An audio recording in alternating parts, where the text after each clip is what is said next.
And tonight, the search is on for a lasting peace to the protracted conflict within the Bawku municipality, which has spanned several decades. Tonight, the President, John Dramani Mahama, is on a peace mission up north as part of his campaign pledge, which he made to initiate the peace process within the Bawku municipality within the first 14 days of his administration. He is staying true to that cause, as you see there in your shots, when earlier today, the President made a quick stop within the Bawku municipality to engage peace actors just to bring peace within that community. And that's why, of course, is bringing back the Bawuku Crisis onto the front burner, which we are about to discuss tonight with key peace actors who are making yet another call and appealing to everyone involved to call for peace and to stay true to that cause. And that's why, of course, we've aligned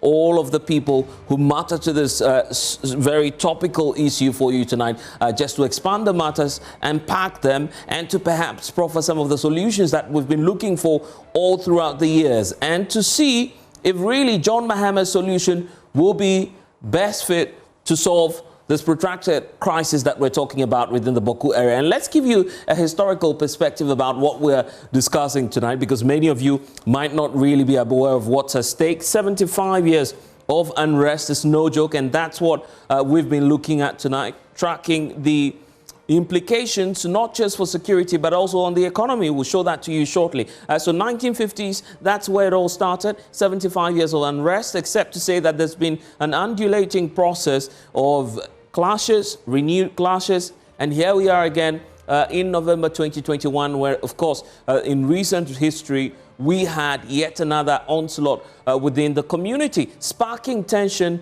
and, of course, prompting the attention of the authorities to act on this very critical national security matter. So take a look at November 2021, where, of course, there's a heavy price we paid for that. 41 people at least were on record to have suffered some level of, casualties as a result of this clashes that we're talking about, which renewed in November 2021. And this is indeed one of the highest points that we got to, which renewed tensions within the area. And it's prompted a number of concerns, a series of concerns, including why, of course, we had the former president, Nana Addo Dankwa Akufo-Addo, then coming up at the time. He was head of the National Security Council, of course, commenting on the matter and pointing out that this is a matter of great regret for him. And he believes that having served 8 years as president, it's regrettable to say that personally, in spite of all the best efforts his government has put in place, the Bawku conflict, as we are focusing on tonight, remains unresolved. So there's no question about whether or not there's still tension within the area. There is, but except that there's that spirited effort by all of the peace actors tonight to try and find a solution to the matter, because there's a growing source of insecurity, as you see the former president Nana Addo Dankwa Akufo-Addo pointing out just as when, of course, he was leaving office. And that's why we're renewing this whole topical matter, looking at what's been the approach over the years, what's worked and what's not worked for the country. Take a look at this three-pronged approach we've mapped out for you to try and give you a sense of what's been happening at the state level. There you have the National Security Council through the likes of the former president Nana Addo Dankwa Akufo-Addo, the defense minister, the former defense minister, who's also joining us tonight, and we'll be commenting a bit more on the strategy there. They all amassed resources, state resources, had all the state actors moving into the area to try and restore calm. That also had its own defects. We will examine that tonight. But you also need to know that because this has some ethnic undertone, obviously there's no need to rule out traditional leaders. And very, very eminent ones, of course, in the last few days or months have also tried to intervene into this whole Bawku crisis. But has it worked? That's what will be subject to the conversation tonight. And then we have CSO also joining the peace fight, asking and calling for peace, trying as much as possible to use moral suasion to get all of the actors on board. But beyond that, there's a bigger conversation as to the impact on the Ghanaian economy, because the taxpayer, you out there watching us tonight, have in one way or the other have been drawn into this whole conflict. I tell you why. Because take a look at what's happening way back in 2016 when, of course, tension was not as high as we speak today. 2015, for instance, 19.5 million roughly was the budgetary allocation for resolving this whole conflict. Then it shoots all the way up post-2021 when, of course, the renewed clashes started off from 35.7 million Ghana cedis, and it's more than doubled to 83.2 million Ghana cedis as of 2022. That's how much we're spending on resolving this crisis. And it's the reason for which a number of people are beginning to get concerned because even in 2024, the figures are not coming down. They still are shooting up 71 million as at the last expenditure that we're looking at. So that's just like some 10 points below the highest spending we've ever done 2 years ago. Will it go up? Will it come down? It will all depend on whether or not the peace approach and the mediation process is indeed being rolled out effectively. And we'll get into all of that, find out from the peace actors what needs to be done urgently, just as the president himself has initiated that conversation tonight and sparking a nationwide debate as to whether or not, the peace process ought to start now or later. But there's also a security angle to this, and partly the reason why people believe there might be a spillover is because of the infiltration of light weapons and small arms as well. The Small Arms Commission is pointing out, per their report, dating back to 2023, giving us a sense that we have in excess, far in excess, about 1 million untraced small arms, light weapons in circulation. You never know if that will end up at your doorstep being used by a malicious character. And that's why this is giving a whole nationalistic picture, demanding a political solution to this protracted conflict that we've been looking at. And John Mahama says he's indeed up to the task. First 14 days within his administration is up north already, seeking to bring peace to this whole Bawku crisis. And quote, he says, we've done it before, we will do it again. We will work hard to resolve the Bawku crisis. But will John Mahama indeed solve the crisis? He has a message for the nation. Listen. And it's my first major assignment outside Accra. And so I decided to come and assure you that we're going to work very hard to make sure that we bring peace back to Bawku. I remember when I was president, Bawku and surrounding areas were very peaceful. And work was going on, people were going about their duties. It's sad that this situation has occurred again. And I know that for the last 3 years, you have not been able to sleep. You've been living under stress. And so the priority of our government will be to bring peace back to Bawku so that everybody can go about his duties without fear of harassment. We want to assure you that we're putting in place the various appointments so that we can have ministers and other officials who are responsible for the security to take charge. And so within this week, we will do the appointments of the Minister of Defense, the Minister of Interior, the National Security Advisor, the National Security Coordinator, the BNI Director, and all the others. And when these appointments are made, I'm going to charge them to make Bawku one of the #1 priorities that they attend and deal with. And so I'll appeal to you to exercise patience, exercise restraint, and to let you know that I am apprised of the issue. I'm going to deal with it, and I can assure you, have trust in myself and this administration that by the grace of God, peace is going to come back. Permanent peace is going to come back to Bawku.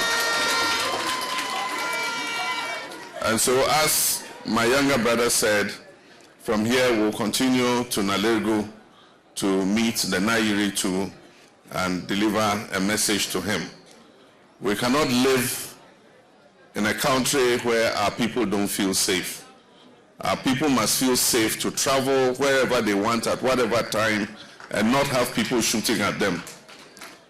And so you can be sure that we'll deal with all these situations so that we all can have the peace that we need in order that our traditional areas can progress. So I thank you very much. May God richly bless you.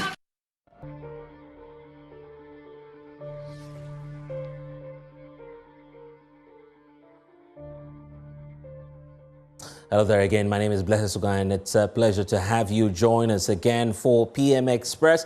Tonight, I have the company of eminent Ghanaians who are helping us unpack this Bawku crisis as we attempt to, proffer some of the remedial measures as President John Mahama is now initiating his own approach towards solving the crisis and bringing peace, as he says, back to the municipality. Fortunately, we've been joined tonight by the MP for Bawku Central himself, Mahama Ayariga, who's my guest for tonight. We also do have the former Minister for Defence and MP for Bimbilla, Dominic Nitiwul, who's on with us tonight, and Dr. George Amo is the Executive Secretary for the National Peace Council. All these three individuals are vexed in the matter and understand what it takes to bring peace back to the area, but it's been a daunting task. And of course, it's a good time to bring in the former Defence Minister, Dominic Nitiwul, who has been at the forefront working with other peace actors across the country to try and, bring a concerted effort towards Bawku and resolving its crisis. But of course, the former president, Nana Addo Dankwa Akufo-Addo, they're pointing out that a lot more work needs to be done. And that's why we're fortunate to have Dominic Nitiwul joining us tonight. Thank you so much, sir, for spending some time with us here on PM Express. So I'll start off with you because you are just leaving off the volume of work that you started.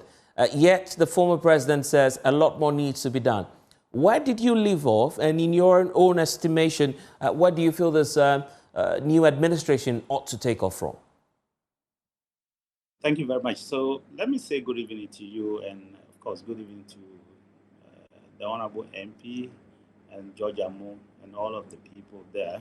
I'm glad that we have found space on your media space and your channel to be able to discuss this very important topic. Bawku is very important to the security of this nation. It is a long-standing problem, and we think that we have to find space to ensure that we resolve this Bawku issue. And I'm happy that the current president has put it as part of his top priorities to visit Bawku as a first step. In fact, the first assignment shows the level of importance he attaches to this particular thing. There are two reasons why we have to look at Bawku from a very strategic security point of view. The location of Bawku. Bawku is located at the northeastern tip of Ghana, which shares borders with both Togo and Burkina Faso. We both know northern Togo, what is happening there, as well as Burkina Faso, the sort of difficulties that these two nations unfortunately are facing. And so you do not want the situation where any part of your nation is open or it becomes the weak point where terrorists or people, desirable elements will enter into your country to cause mayhem. And so we should look at Bawku from that angle. The second point is that the groups involved, that is the Kutsasi particularly and the Mamprosis as well, are widespread and have intermingled for a long time. And so you go to Ashanti region, they are together. You go to Greater Accra, they are almost always together. You go to many parts in northern region, is the same thing. You go to western, north, and western region is virtually together. And so this conflict, if it's not curtailed and resolved, has a tendency to spread across the entire nation. The last bit of the reason why we need to resolve this Bawku issue is it's one of the longest, apart from maybe Alebanyo area, it's one of the longest running chieftainship sagas in this country. We cannot allow that to continue. It has to find space. We have to find space and resolve this matter. If we resolve Yendi, we can resolve this matter. And I believe that we have to find space and resolve this matter. But the security of this nation, particularly the threat of terrorism rests on how we handle the northern frontiers, and Bawku is at the epicenter of that issue. And as you said, we put every effort to resolve the issue in Bawku. First, with government leading the effort, brought in the traditional opinion leaders. We didn't just bring in that, we engaged a lot of non-government organizations as well, including the Peace Council, and everybody was involved. In fact, there are several groups of people who were all involved in trying to resolve this matter of Bawku. That's how important we felt this matter is. I see. We regret that, of course, this matter could not be resolved immediately, and we hope that this government will take it up as they've started to make sure that we resolve this matter very, very soon. It is important that we resolve it. Yeah, and that point, of course, yes. And just before you get to your next point, we're just seeing on the screens now what happened earlier today with the President, John Mahama, meeting the security chiefs. You, of course, had an idea of the status at which we were, and you were just pointing out the implications at our northeastern frontiers. What's the status per the official report you had up until the time of leaving office? And would you say that we have some more time to at least deal with the tension there? So over the last, let's say, 3 weeks, Bawku has been relatively calm, but of course not peaceful. Calm because there's not been a lot of shooting as it used to be. The people themselves decided to give peace a chance to see how things will be, and particularly also to look at how the elections and the new government will be able to handle the situation, which is a good step, that the two parties will try to give the new government the opportunity to see how they can work together and see how things will be done. When it comes to the security itself, we have a lot of security reinforcement in Bawku area. So it's not about the numbers. It's not also about the equipment. In fact, for the armed forces in particular, I did make sure that we have a lot of equipment in Bawku. And not just that we expanded the entire barracks in Bawku, and the Honorable confirmed that. So security personnel, we have a lot in the area, but keeping peace in Bawku, I can say, goes beyond just the deployment of security or the deployment of equipment, as well as the present security sources. It depends. It's a lot will depend, and it's going to depend on the people themselves, the two factions. The first thing every government will have to ensure is that the two parties will have to give trust to you that you are an impartial arbiter and that you have no direct interest. If they suspect anything, you are going to face problems. And I think that that issue came over and over and over again. The Honorable MP has been very helpful, especially during my time, in trying to give me information, give me leads, and my colleagues to see how we can resolve the Bawku matter, because nobody wants this issue. Even one life lost in Bawku or any part of Ghana, it's not good. So the situation in Bawku is that when it comes to the security services, yes, we have enough security services personnel there. We have equipment there. We have the logistics there. We've been spending on there, as you mentioned, the figures that are there. But we need to do more. Okay. Do more by ensuring that we bring the people together and give them the confidence that government has no other interest than bring them together and make sure there's peace. If we are not able to do that, and one faction decides that, look, I don't trust that this government, we're going to face the problems that we faced in the past. And I don't think that this government should position itself in such a way that a faction would mistrust their actions. Okay. However genuine those actions would be. I guess funding was not the challenge in terms of our approach in resolving or mediating this tension within Bawku. Neither will we say there was lack of, momentum, the political will to act. For you, what's the regrettable point here? What do you feel was that factor missing in this whole approach of the Akufo-Addo-led administration, for which over the last 8 years we've not been able to solve the crisis? You cannot say funding was not an issue. Of course, funding in the context of what was available. So what was available as a country, the challenges we face in the economy, if you take Bawku as a country, or even security in the, as a bigger picture, I would say that we did receive our fair share. So that I must put on record. Secondly, when it comes to the issue of equipment and the ability to act and act decisively, and the ability to be able to say what is right, we did say that, and everybody knows it's on record. What we have, the position of the government is, the ability to act. But there's one thing everybody must understand. You cannot take the level of force and unleash on your own citizens as it would have happened to an invading force or an enemy combatant. If another country were to invade Ghana, the amount of firepower that the armed forces will unleash on that person is different from when you go to Bawku and you have to be able to enforce peace without literally trying to kill your own citizens. So you have to balance that with what is going on. So yes, we acted, we did everything right, but I can say that at a point, Bawku, I will say that, became a place where criminals were trying to infiltrate the chieftaincy system and use it for their own ends. And that created a big problem for Bawku. So my regret, as I've always said, is the inability to make sure that we bring total peace to Bawku. Completely.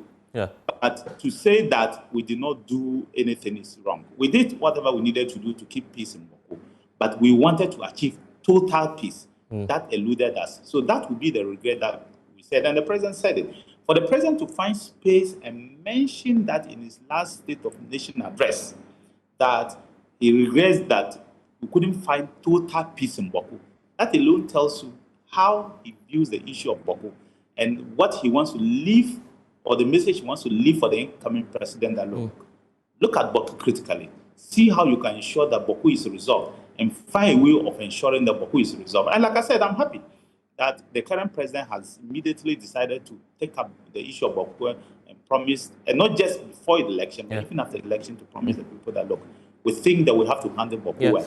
I wish him well, and I wish the government well, but I'll just say that the government should engender trust within the people. That's the first thing the government needs to do. The two warring factions, that is the Kusasis and the Mampuses, the government needs to engender trust. Right. Make sure that the people they will appoint into positions are people that the two factions can trust. If you send people that the people already will not trust them, you are going to have problems. And I've seen it in Bawku. Also, the government should be firm and fair in their dealings. If the people see that there's a weakness, or the government is not firm or is not fair, they will exploit it. It's normal, because there are deep-seated mistrust within the Bawku enclave. And the problem is not today. It's a problem that emanated long before the 50s, and then it became a big problem from the 50s to now. So it's not an issue where you can just think that you can sweep under the carpet. No, it's not going to be and in fact, very easy issue. That can be resolved. Yeah, indeed. That's the hope we all have as a nation. And there's, in fact, a bigger fear that if we do not contain this, looking at the geographical location of Bawku itself, that could complicate our fight against terrorism and violent extremism. We'll get to that shortly, but the National Peace Council has also issued a statement today pointing out some of the key issues they would want addressed as far as this Bawku crisis is concerned. Fortunately, Dr. George Amo is with us tonight. And Doc, whilst we bring up that statement, you have an idea of what it is that your priority areas are and what you want John Mahama to do as he, proceeds with where President Akufo-Addo left off. He's acknowledged that enough work has been done. He needs to do more. And there you have your statement. Walk us through what the key concerns are for you.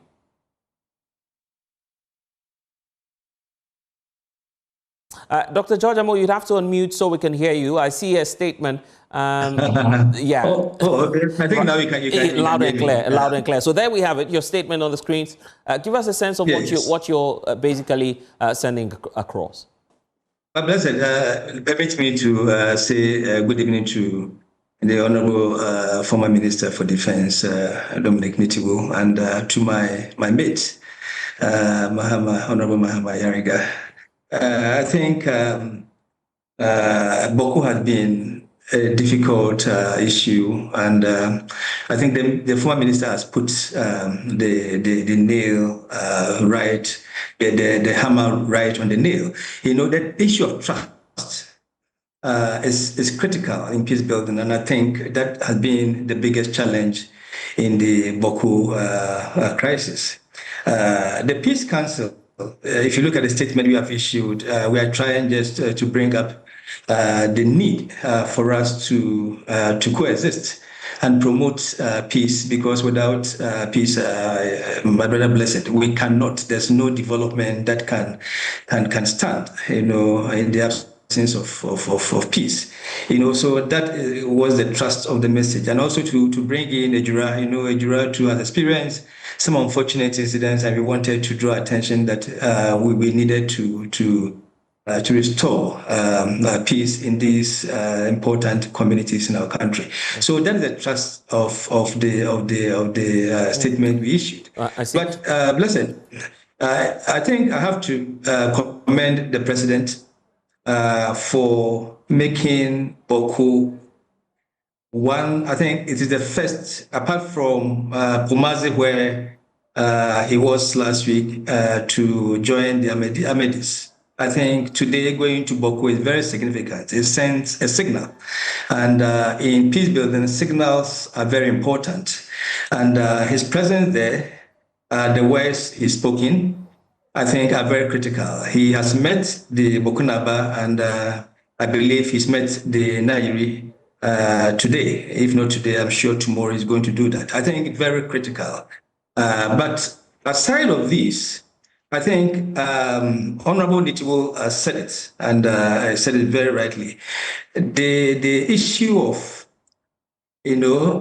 assuring the people, because trust has been damaged to the extent that even if you mean well, people do not give you the due attention. So it's important the ministers that are appointed are unifying personalities. They are people who will be able to unify, not only for the Bawku as a municipal executive secretary or whatever, but even the region. Very important.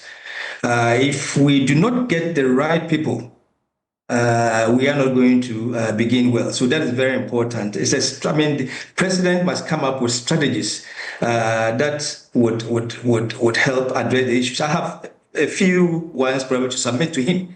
One, Bawku has a common history. The Mamprisis, the Kusasis, they have a common history. And if you look at the history, economically, culturally, they are one people. The other ethnic groups there, the Bisas, the Moshis, the Dagombes, all of them, they've lived together for years. So I would want to entreat and encourage the president and his government that let us start from where the people have some commonalities. If we're able to do that, we can have on the strengths and try to diffuse the weaknesses. When we're able to do that, trust would come back. And we also know that there are models around that we can copy. And I'm happy. I think that Santini is still working behind the scenes, together with other stakeholders. I think that should also be strengthened. The kinetic has been done, and with the results have not been too good. The relationship between the police and the military should also be looked at in attempt to bring lasting solution, because we have had occasions where there is mistrust even between the security agencies over there. I think former minister would attest to that. There are occasions where the House of Chiefs, the youth in the area, both the Kusasi youth, the Mamprusi youth, the issue of trust is virtually non-existent there. I think that the starting should try to rebuild trust. So the people who are appointed must be very carefully selected. The people who speak on the matter must be carefully evaluated.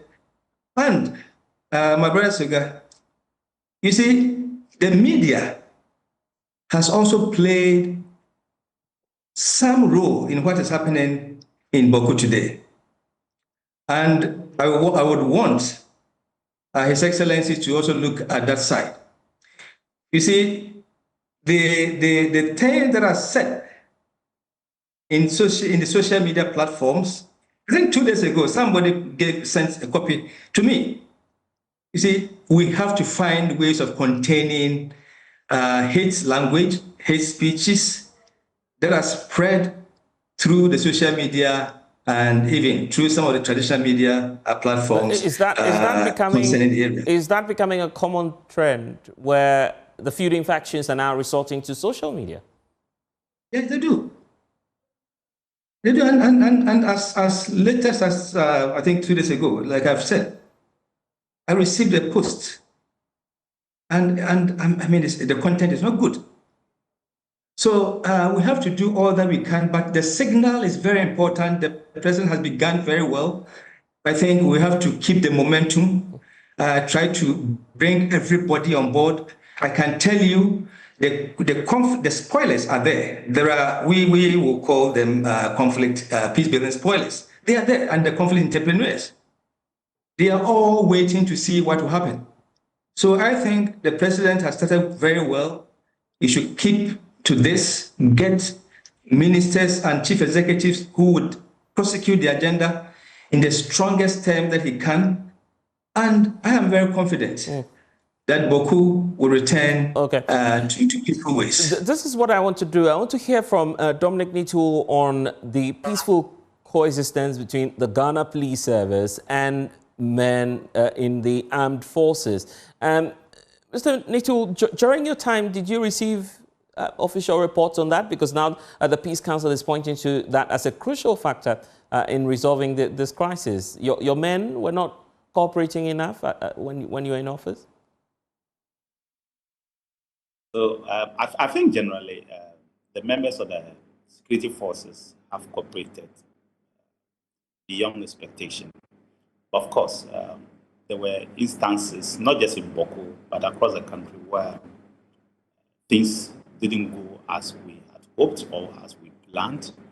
And we had to literally do a series of meetings, set up rules and regulations, and also to bring them together to see how they could do joint their best and work together as a unit.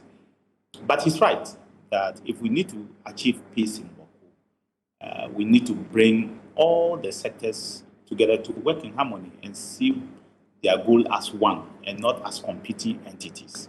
So I would say that it was not just the issue of Bawku alone, but I'm saying that all across the country, we need to ensure that the various security agencies, particularly the police and the armed forces, if you know or if you know how the security agencies work, the police are in charge of internal security. The armed forces normally will go to support the civil police, support the police in their work. And so there shouldn't have been any problems at all.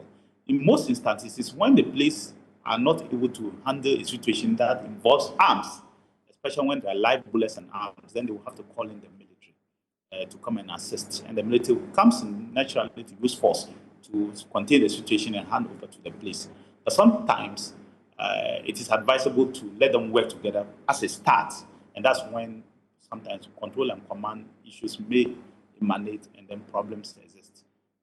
Human institutions as they are, there's mistrust once or twice, and then it splits over and there's violence between the two. And I think that is one of the challenges that the new government will have to address and ensure that the two groups continuously train together. Okay.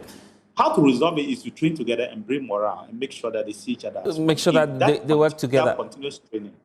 Yes. If that continuous training and interaction and they see each other as one and they work together, I don't think that will fail. Okay. Yeah, I'm just curious about this. In the Nkonya and Alavanyo case, for instance, the eventual decision that you took was to militarize the area and to set up some military installations in the place. In the last few years, we haven't heard of it, any renewed clashes, talk less of any uprising within these two communities. Why is that a difficulty in the case of Bawku, for instance? Because you have, as you're saying, a good number of men there. So Bawku is different. The environment in Bawku is different. It's a town. Bawku, the real problem is within the Bawku township, even though it's gradually spreading across to the other 5 districts, and even sometimes to Northeast district. But the real problem in Bawku is within the township itself. That's where the problem is.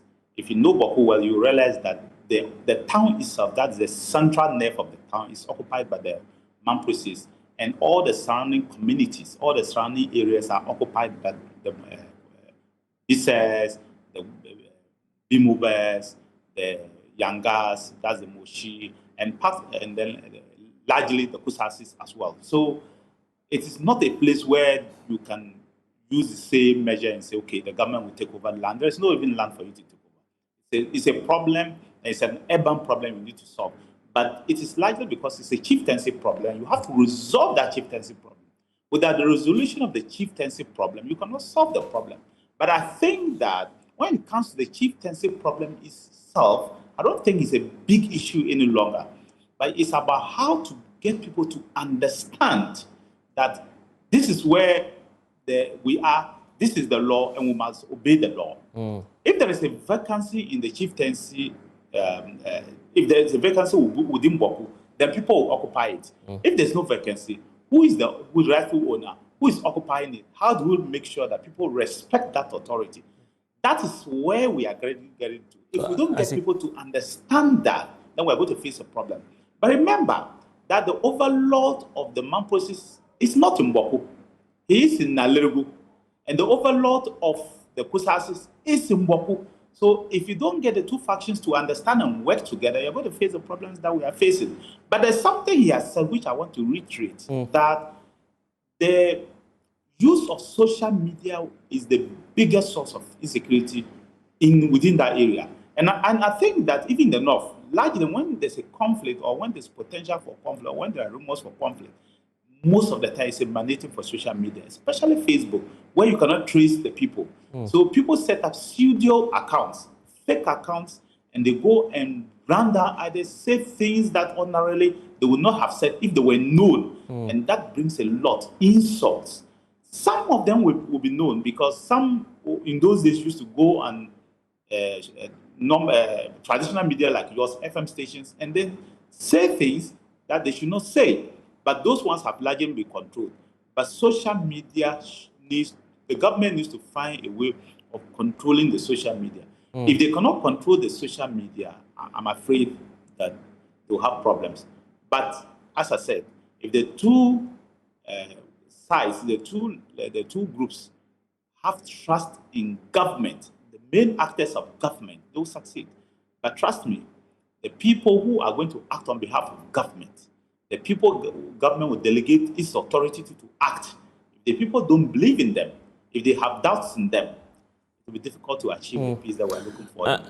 Interesting days ahead. And gentlemen, what I want us to do now is to move to the next leg of the conversation, which will feed into the complications of this crisis, and possibly if that will further complicate the fight against terrorism and violent extremism. And there's also the question as to whether or not we need external support in this whole Bawku crisis. We'll get to that shortly, but we'll do that after this round of commercial messages. So stay with us. We'll be back.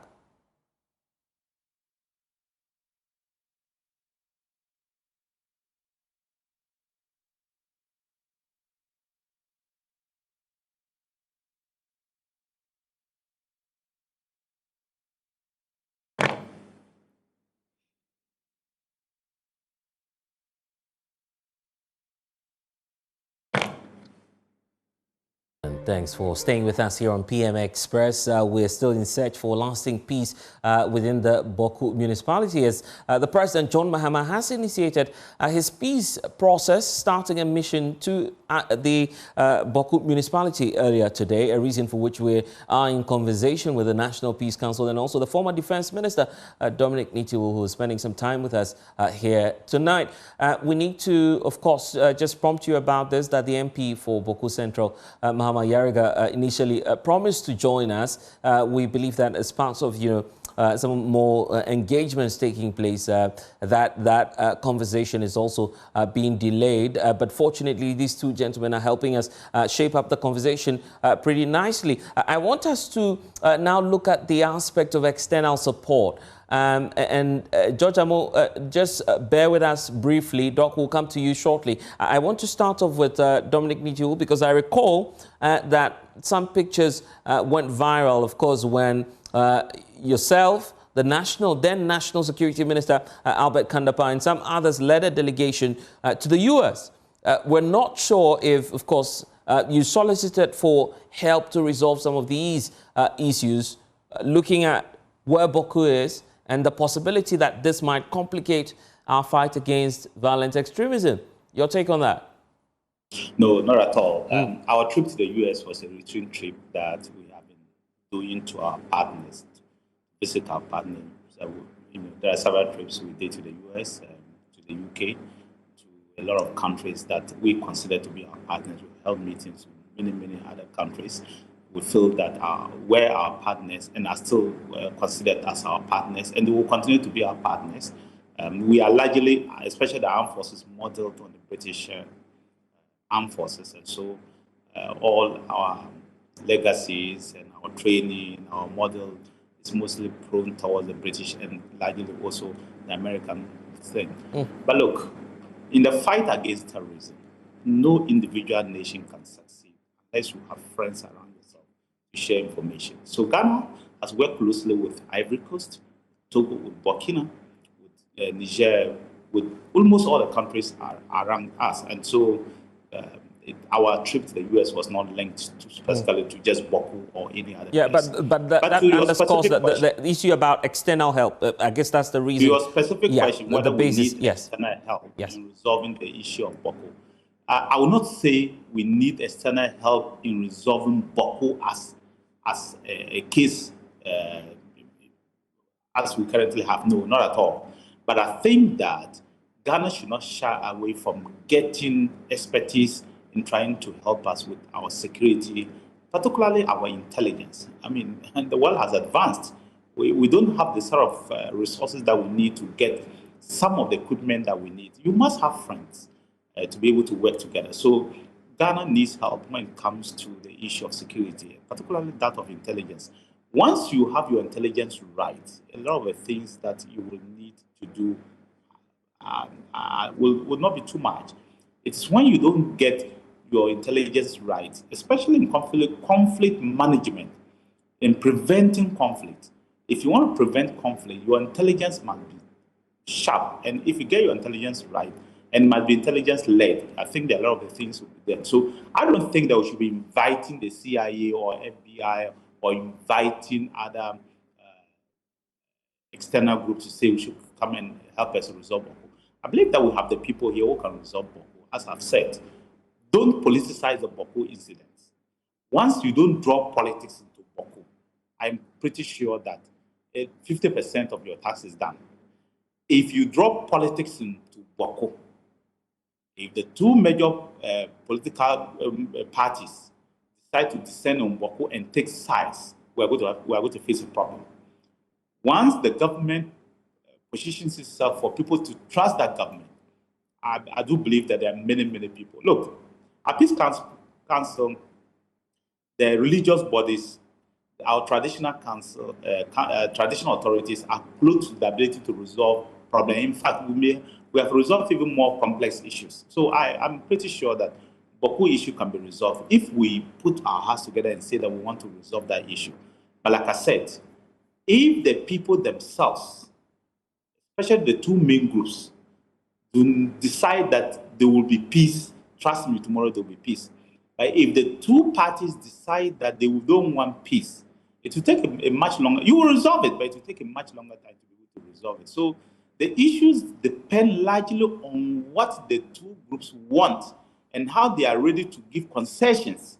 And that's very important. You cannot win all. You cannot have everything to yourself. People must give concessions and must decide that, look, this is this. Mindful of the fact that this is the law and we must follow the law. And this is the right thing to be done. Once we're able to do that, I don't think that we'll face any problem in Bawku. So I will not call for us to bring external forces to come and support us at this time. It's not so necessary. No, not at all. I see. Dr. George Amo, what more are you planning to do as the National Peace Council to bring lasting peace to the area? Yes, thank you very much once again, my brother Blessed. I think there are a lot of things that we look up to do. One is to get the Bawku Inter-Ethnic Peace Committee back revived and back to work.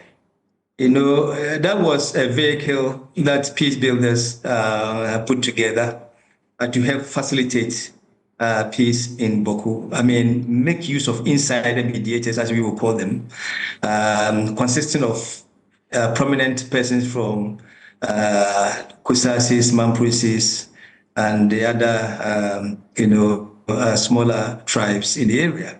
Unfortunately, we didn't have the funding to get the Bawku Inter-Ethnic Peace Committee working the way. I guess that's why I was asking the question about external help.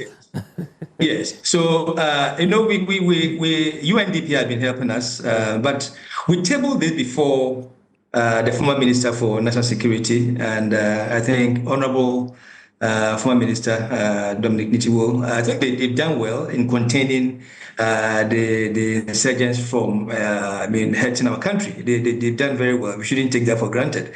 But I think if we're able to equip the Peace Council well with even 0.5% of the money that we give to our hardcore security, I can tell you Bawku would come back.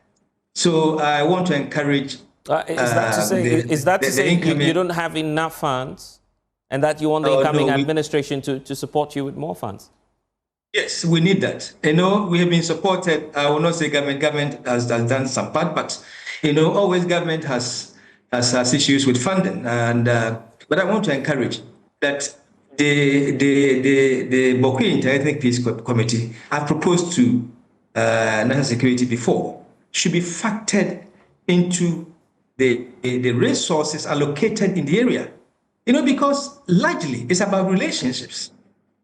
It's about relationships. So I think Honorable Nitiwo has said it. If we're able to bring the people together to engage,